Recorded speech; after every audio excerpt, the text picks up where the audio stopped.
lamang ang Diyos na buhay.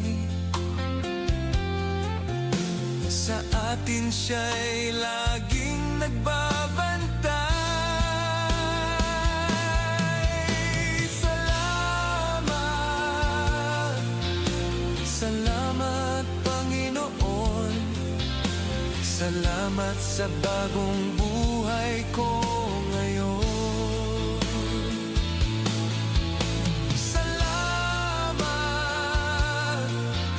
salamat Panginoon, dahil ako'y kinalinga mo, ako'y binihisan mo ng iyong banal na Espiritu.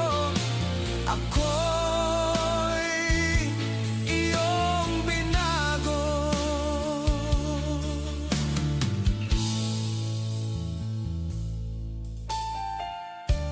Ang buhay kong ito, binigyan niya ng kabuluhan upang siya'y aking paglingkuran.